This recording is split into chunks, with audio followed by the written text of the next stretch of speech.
случи и защо до хората стигнаха такива двупосочни тълкования на това какво България е гласувала в Европейския съюз, кой го е гласувал и има ли проблем с нашия мораториум и нашия задължителен ОВОС тук. Това, което се случи е следното. На дата 20 декември в Европейска комисия, която се нарича Корепер, се състоя тайно гласуване, от която проистекла информация, България е гласувала решително срещу задължителен ОВОС за неконвенционални изкопаеми, в това число шистов газ, в европейска директива, която да задължи всички да правят ОВОСа още на ниво проучване, а не на ниво добив. Решението на България е било гласувано на наше заседание на Министерски съвет по предложение на министър Кристиан Вигенин, без да се зададе абсолютно нито един въпрос, нито от страна на министър Михайлова, която би трябвало да е ресорното министерство, което да се интересува от това как ще се промени една европейска директива, която касае ОВОСа, нито от някои от другите участници в заседанието.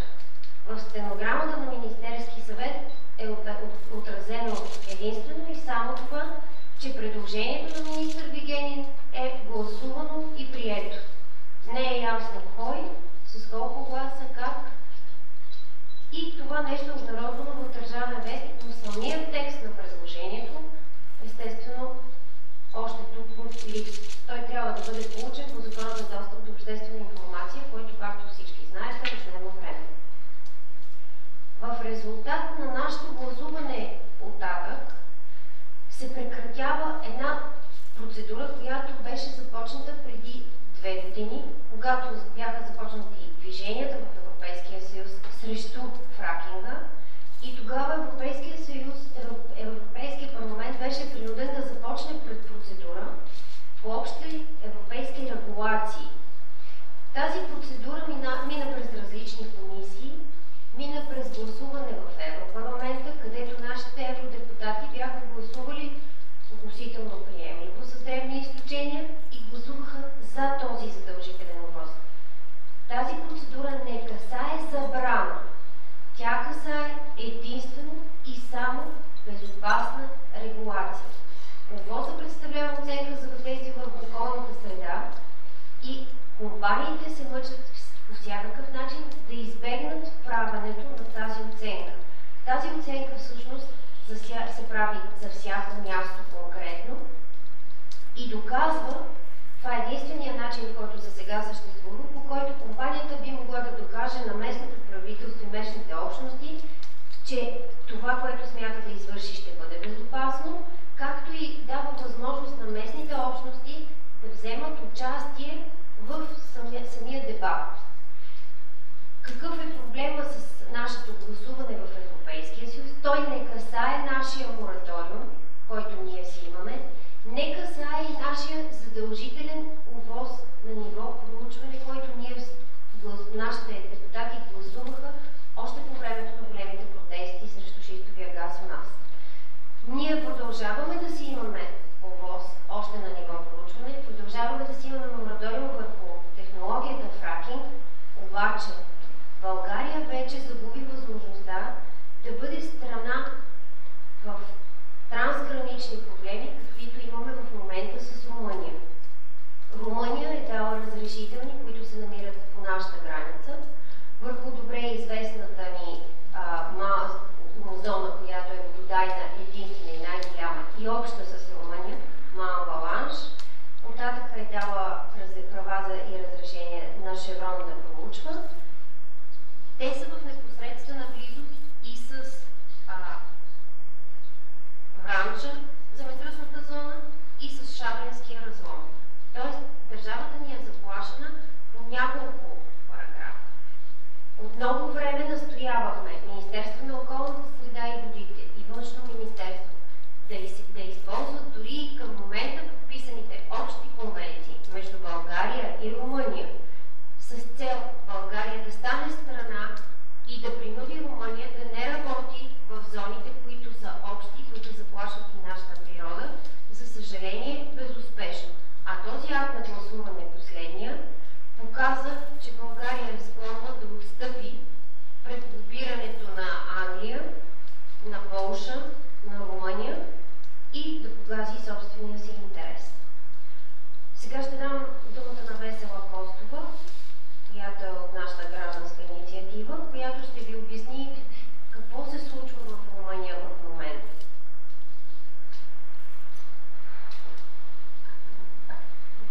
Здравейте! Искам да добавя към казаното от Мариана току-що, че в една от точките на тази директива за Европейска директива за задължителния ВОЗ имаше и точка, която задължаваше държавите да се съобразяват с мнението на съседните им държави, т.е. в случай на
че неговите интереси по някакъв начин са застрашени от екологични изисквания или при промяна на концесионна такса.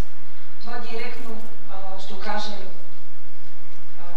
така въздействие върху опитите да увеличим концесионните такси в Челопеч, върху опита на Дънди да започне златодобив в Крумовград. Така, това е относно споразумението между Канада и Европейския съюз. По-основно ще се спра обаче на трансатлантическото споразумение за търговия и инвестиции между Съединените американски щати и Европейския съюз. То се подготвя почти на тъмно, без особени обществени обсъждания. При нас за първ път се заговори по-активно през октомври миналата година, когато беше направена една конференция. От нея никаква информация не получихме, освен че президентът и вице-премиера госпожа Бобева накрая заключиха, че България стои зад това споразумение и се надява по-бързо то да бъде сключено. От чие име говорят те, при положение, че въпросът изобщо не е обсъждан в българското общество, не стана ясно.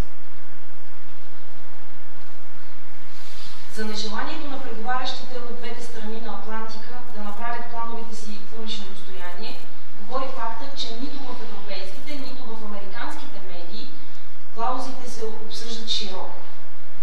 Защото е опасно за нас. Освен клаузата, която предвижда инвеститорите да могат да съдят държавите, имаме основателни съмнения, че споразумението ще свали гаранциите за произхода и качеството на храните, ще заобиколи европейското ембарго върху редица продукти с недоказана безопасност върху човешкото здраве, включително съдържащи ГМО, ще се преодолее отхвърлянето на споразумението за авторските права АКТА. Това е записано в част от... това е информация, която изтича на парче, не се коментира в цялост. Достъп до пълната документация и информация имат само корпоративни адвокати на отделни международни компании. Вчера с интерес научихме, че Еврокомисията е решила да започне широко обществено обсъждане за клаузата, която предвижда инвеститорите да могат да се защитят. Само да направя една скоба, въпросната защита ще се състои в специално създаден трибунал, който ще съди държавите. Защо това е опасно за нас? Има няколко примера, които вече са факт. Филип Морис, тютюневия концерн, вече съди Австралия за закони, които са насочени към ограничаване на тютюнопушенето. Шведска компания съди Германия за пренасочването и от ядрена енергетика към възобновяеми енергийни източници. Частна компания съди Египет за това, че увеличила минималната си работна заплата. Готови ли сме ние да отдадем националния си суверенитет на частни компании, питаме ние. На зададените въпроси не отговори нито правителство, нито президент, нито евродепутати. Защо те доброволно отдават правата, които ние сме им делегирали, на частни компании? Затварям скобата.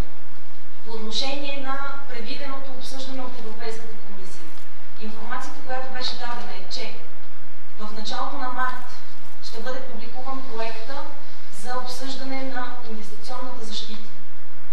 След това ще има 3 месеца, в които Европейската общност ще може да обсъжда проекта на клаузата.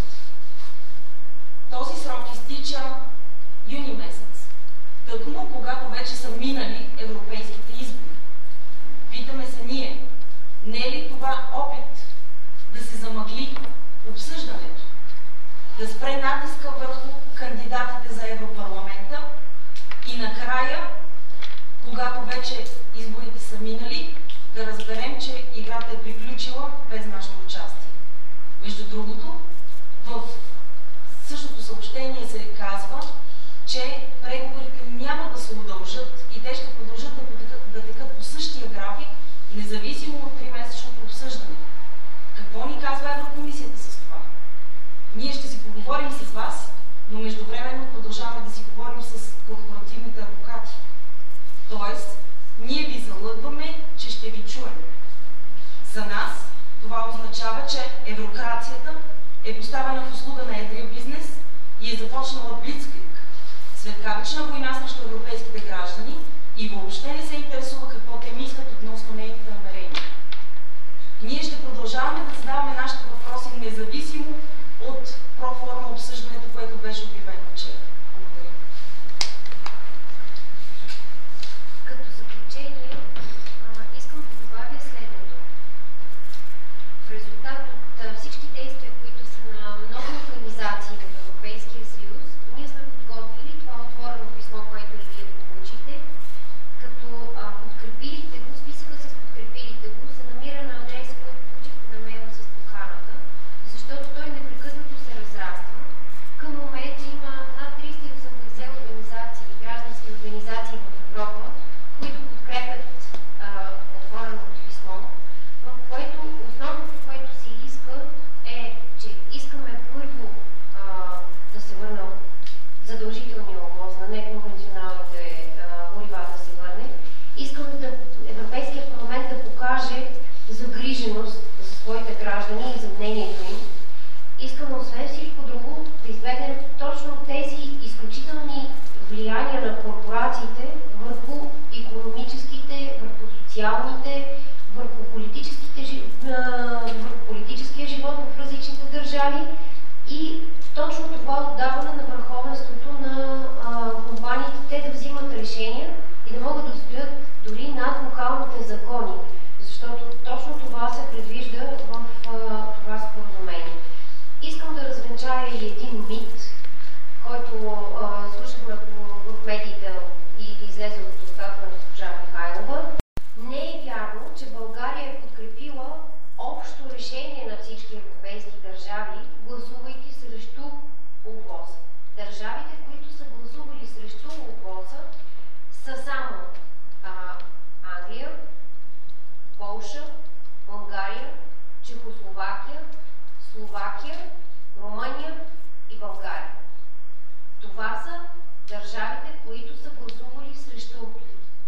На практика те са блокирали този ОВОС и са принудили този ОВОС да отпадне от предложението за промяна в директивата, като в резултат на тази намеса сега в момента или трябва да се дигне огромно гражданско недоволство, което да ги принуди да върнат този ОВОС извън техните процедури и да продължат да го разглеждат с широко гражданско участие, или цялата процедура трябва да стартира отново, което, както се сещате, е изключително неизгодно и работи единствено и само в полза на компаниите, защото още един 2 годишен период на дебати и протакане не е решението, което ние очакваме. Икономическите ползи, за които стана въпроси, които са все по-мъгляви, също това е един балон и една схема Понци, тъй наречената, която се пука дори и в Съединените щати, и дори икономическите доклади, които пристигат оттам, в момента показват, че компаниите дори разпродават оборудването си и се изтеглят от този бранш, поради това, че той вече не им носи тези печалби, не е перспективен и в момента, в който той е регулиран, той вече няма тези облаги, от които те са се възползвали до момента. Недоволството и забранилите метода фракинг държави, градове, окръзи или щати в Съединените щати, изобщо там, където този метод е най-разпространен, расте със всеки изминал ден и час. Непрекъснато до нас достигат изследвания, които са в областта на медицината, които показват увреждания на детеродната система, които показват увреждания на дихателната система, алергии, отравяния. Вече никой не се съмнява, че има връзка между водите, отработените води от фракинга и замърсяването на подпочвените води. Освен всичко друго, те имат изключителни проблеми с това къде да съхраняват тези огромни количества вече отровени води.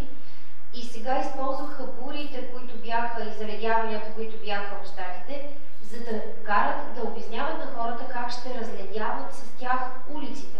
Защото сместа, която излиза отдолу, има високо съдържание на сол. че не предупредиха никого нито за съдържанието на отровите вътре, нито за радиоактивността, която обикновено се съдържа във всичките тези отработени води. Така че все още ние сме си свидетели на пълното безхаберие и безотговорност на всички тези добивни компании, дори там, където от дълго време се работи. Другото нещо, за което трябва да напомня, е, че всяка една такава компания работи в продължение на максимум 3 до 4 години на експлоатационно на един такъв кладенец и след това се мести. Тоест, когато настъпят екологични проблеми и проблеми в околната среда и за здравето на хората след този срок, те дори няма кого да хванат, за да търсят отговорност от него. За съжаление, тези процеси са дълги и не винаги са мигновени.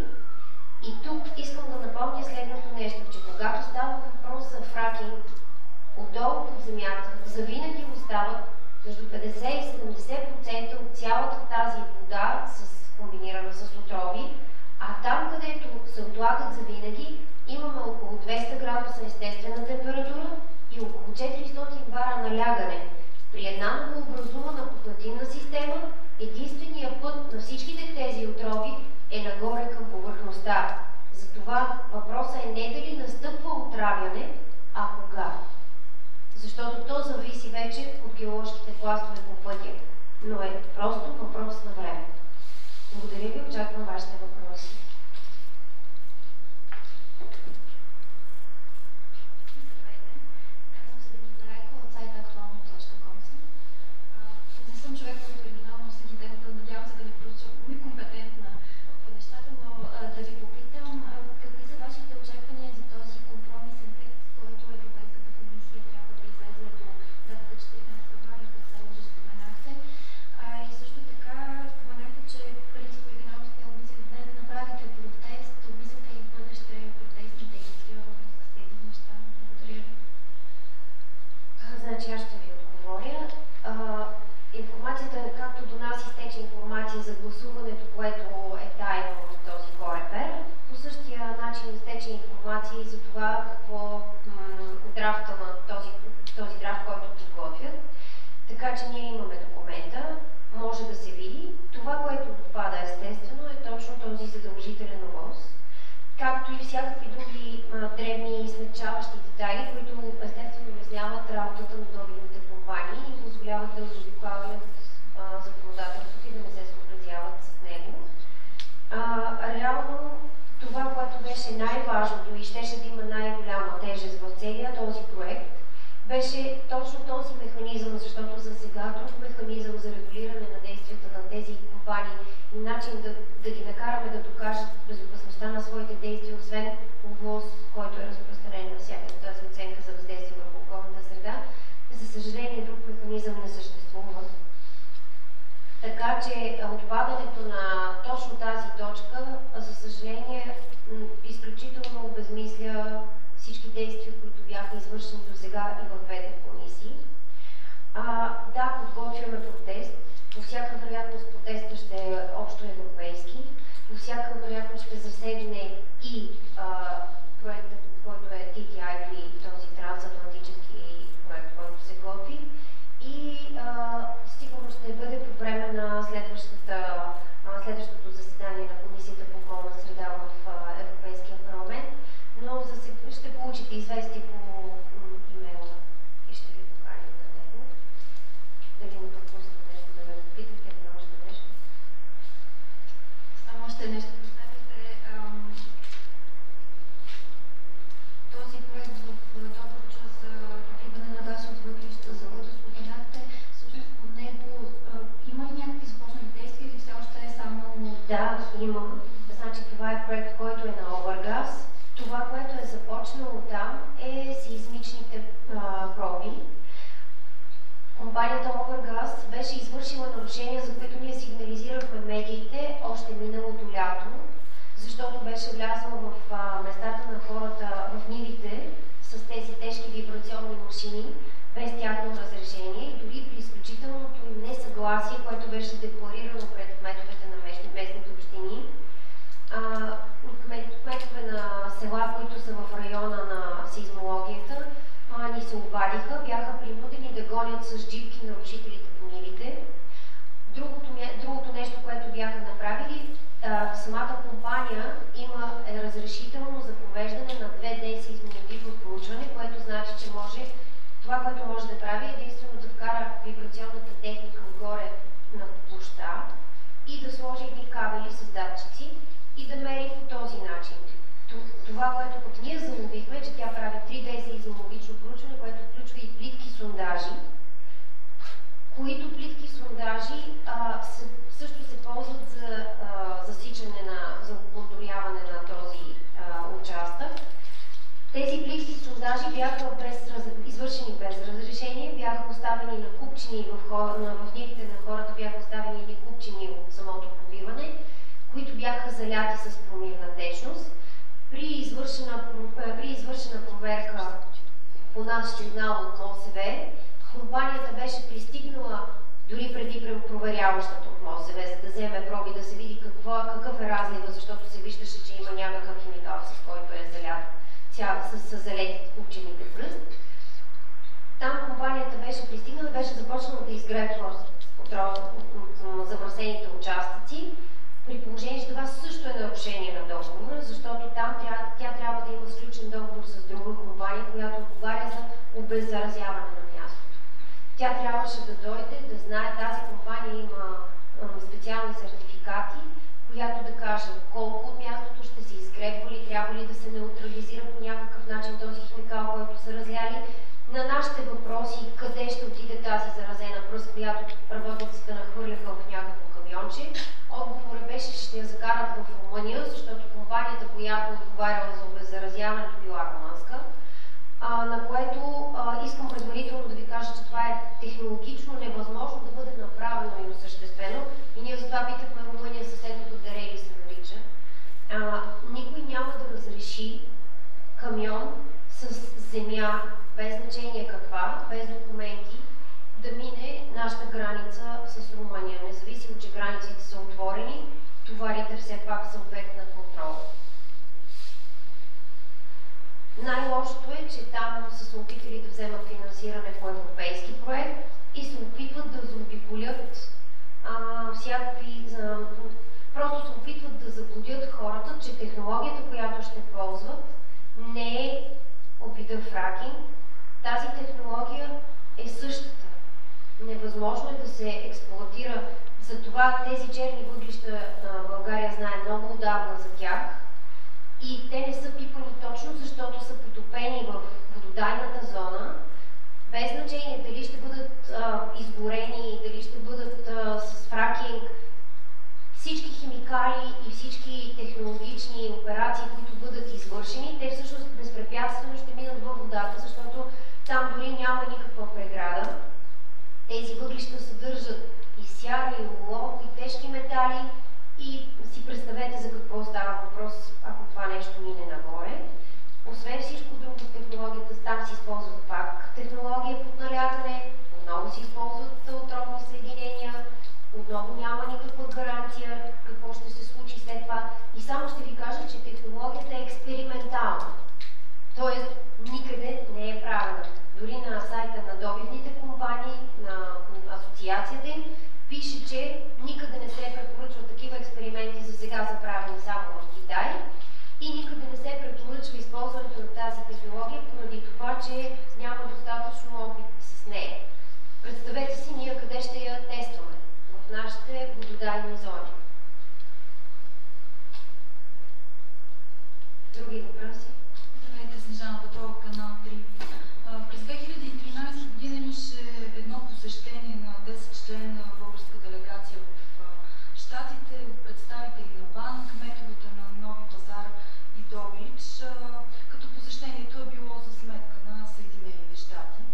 С каква цел, отколко сте запознати, какво точно са правили тези хора там и защо кметът на Нови Пазар Румен Панайотов толкова открито лобира за компанията Шеврон и Добрич?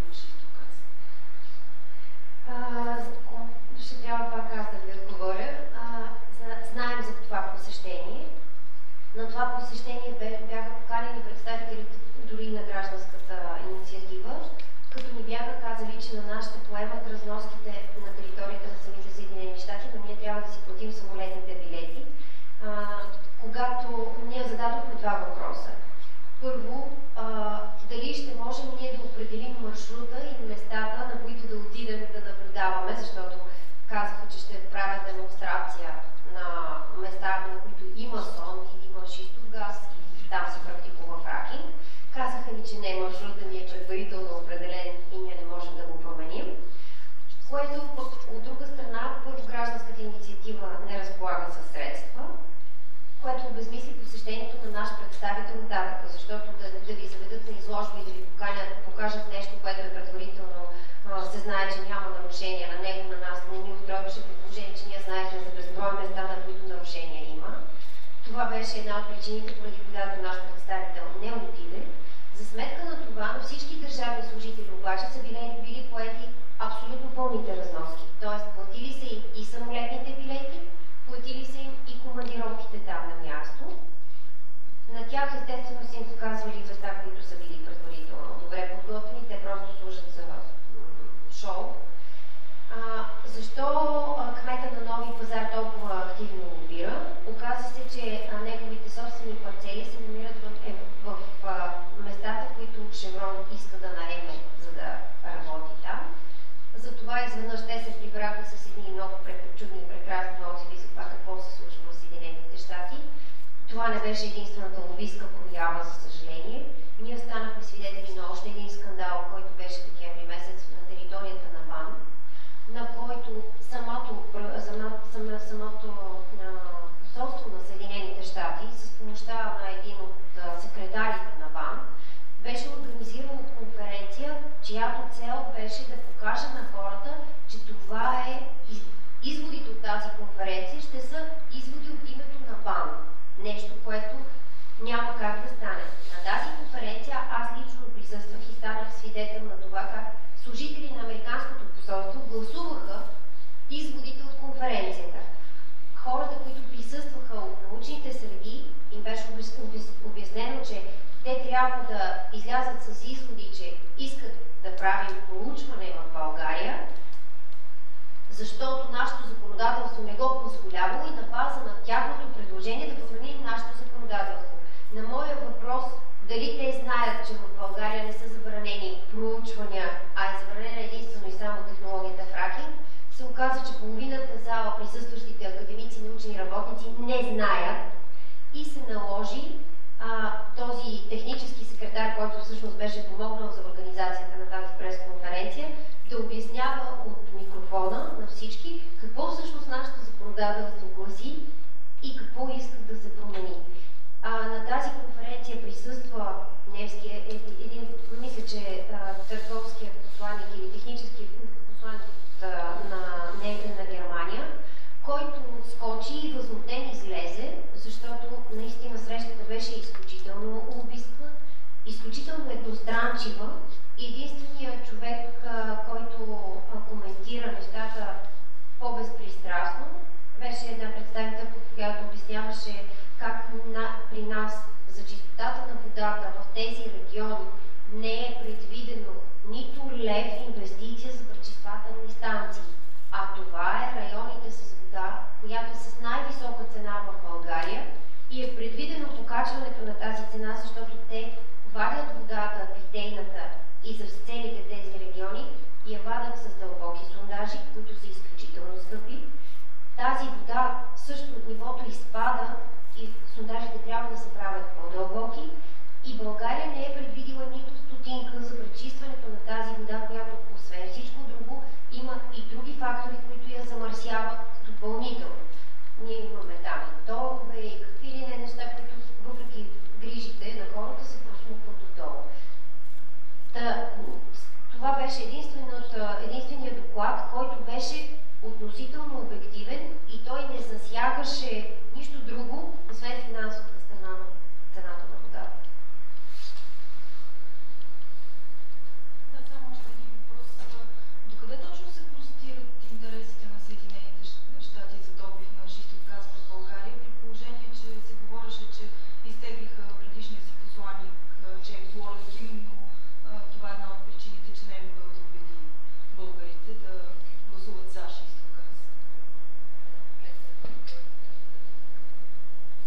За толкова, доколкото и новият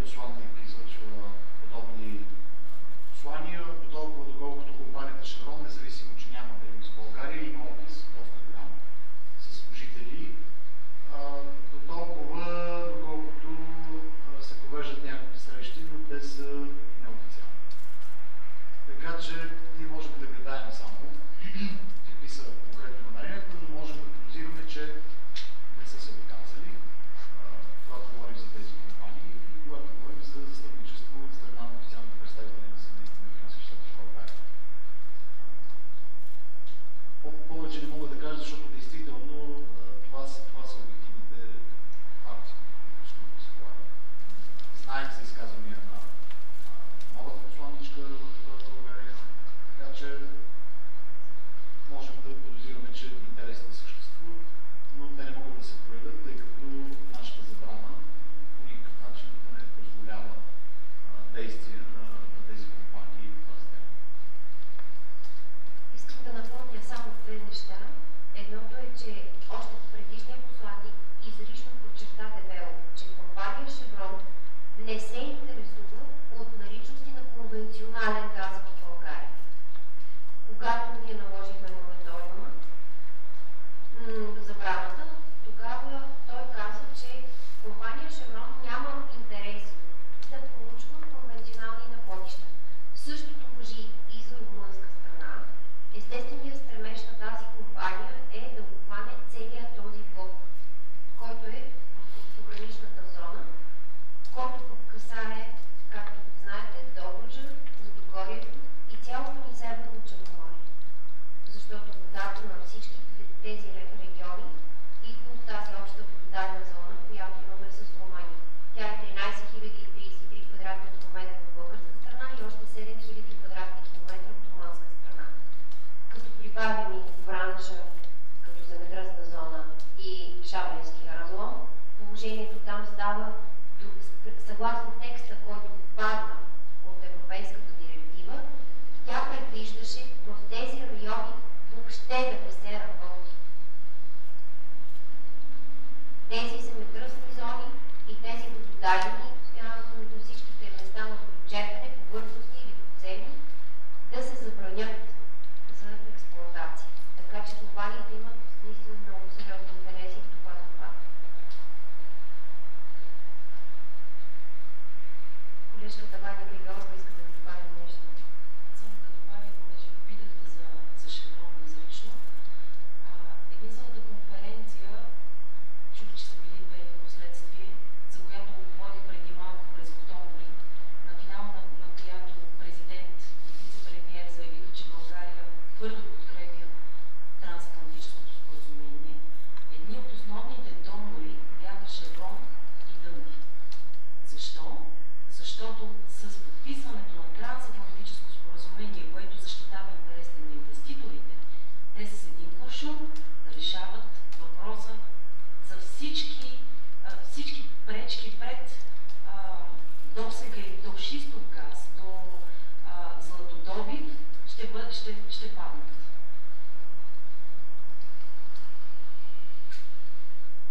Има още въпрос? Коментар към този въпрос. За мен е индикатор на това какво е влиянието е фактът, че даже политически субекти в България, които се залагат за така наречената диверсификация на газовите доставки, не желаят да говорят за, примерно, други възможности, като връзка през пристанище Солун с други източници на газ, които нямат нищо общо с Русия и нямат нищо общо с шистов газ, но ще ни диверсифицира доставките на газ и забравят за подобни проекти, които съществуват като проекти и ще достигнат до този резултат, но изцяло отклоняват разговора в българското пространство само към темата шистов газ и Шеврон, което е индикатор, че ние за съжаление си имаме лобисти в България, които очевидно лобират на тази тема и това е най-страшно. И всеки от нататък може да дава нататък да се говори въпроса с какво става дума, при условие, че е съвсем очевидно, че една тръба, ако ние имаме нужда от допълнителни източници газ към Солун, със съответната как се казваше, интерконекторна връзка, ще ни направи в значителна степен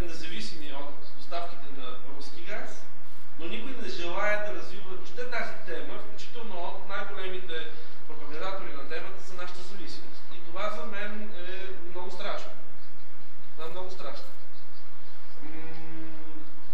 Никой не иска да говори примерно за възможността ние да развиеме собствени източници, включително от биогаз и примерно използването на отпадъци. Това са неща, които са показателни за това до каква степен имаме зависимост от тази компания в съответните политически сили, които говорят или се опитвали да изтъкват това като единствена възможност за диверсификация. И това е въпрос, може би аз също бих препоръчал на гражданските изложения да направят, може би, едно обучение на журналисти, примерно на приложителните движения да правим това нещо, да обучат журналистите, които са и другите възможности на диверсификация, да се обучаваме в техните за приложителните журналисти, за да знаят кои са другите възможности, защото това е много често дискусия. Пропонентите на шистовия газ казват, ами вие защо сте за, след като това не диверсифицира Русия. Всъщност има други начини за диверсификация, които някак се забравят в този диспут и самото общество не знае за тях. Понякога даже журналистите може да не знаят, че ние имаме такива източници и всъщност ние не сме заковани само към шистовия газ като опция, при случай, че това е най-вредната и опасна за България. Просто това е така ни коментар. Благодаря на Андрей Ковачев за коментара. Който от вас има желание, може да се запознае по мен и с извлечението, което беше на сайта на Министерски съвет по гласуването на предложението на министър Вигенин. Тук е и варианта, който е коригирания вариант, който все още е драфт, т.е. той все още се обсъжда след това криминално гласуване, както ние го нарекохме, макар че се оказа, че това си е стандартна европейска процедура, да има непрозрачност на това какво и как се е гласувало в този Корепер 1, така че там можете да се запознаете с него. Това, което искам да допълня, когато стана въпрос за лобизъм, е, че изтече информация, че Дейвид Камерън лично е присъствал в Брюксел точно преди заседанието на този Корепер 1 и лично е лобирал през цялото време такова гласуване да бъде приложено, така че да се освободят добивните компании от регулации. Така че можем да се убедим в силата на това каква власт всъщност имат тези компании, какво влияние, как използват всички възможни инструменти, за да въздействат върху общественото мнение и решение. Други въпроси?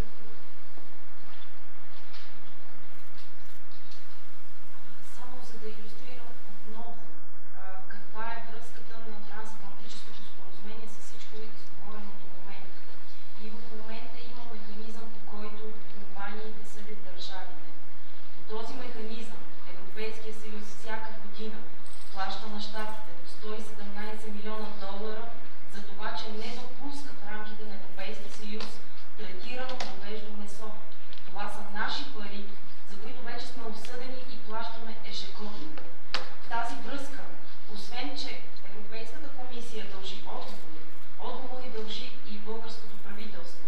А те са България участвали в подготовката на споразумението, какви предложения са направили до сега във връзка с защитата и гарантирането на националните интереси, ако е имало такива предложения, с кои обществени среди са били съгласувани те, правени ли са прогнози как споразумението ще се отрази на българската икономика и социалната сфера.